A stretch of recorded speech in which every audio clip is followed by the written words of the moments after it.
બગદાણાનો ચકચારી પ્રકરણ મામલામાં આજે બપોરે મોટા સમાચાર આવી શકે છે। આજે મહુવા કોર્ટ દ્વારા જયરાજ આહિરની જામીનની અરજીને લઈને સુનાવણી થવાની છે, જેમાં ફેસલો આપવાનો છે કે જયરાજ આહિરને જેલમાંથી મુક્ત કરવા છે કે હજી જેલમાં રાખવા છે।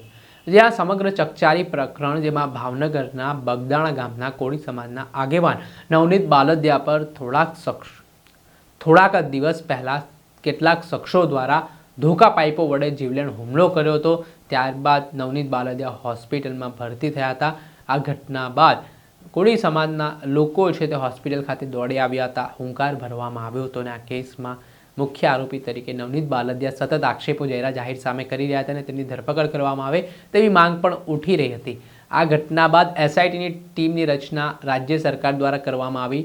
એસઆઈટીએ અલગ અલગ એંગલથી તપાસો શરૂ કરી, નિવેદનો નોંધ્યા અને જે શંકાસ્પદ આરોપીઓ હતા તેમને ઝડપવામાં પણ સફળતા મળી હતી। ત્યારબાદ અંતે બીજા સમન્સ દરમિયાન જયરાજ આહિરે જે શંકાસ્પદ ભૂમિકા પોલીસને લાગતા જયરાજ આહિરની ધરપકડ કરી લેવામાં આવી હતી। હાલ જયરાજ આહિર ભાવનગર જેલમાં બંધ છે અને આને લઈને મહત્વના સમાચાર મળ્યા છે।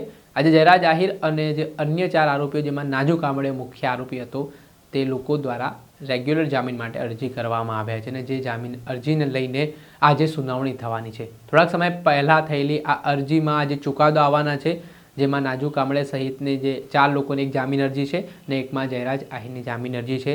કોર્ટ નક્કી કરશે આજે કે જયરાજ આહિરને જામીન આપવા છે કે હજી જેલમાં રાખવા છે।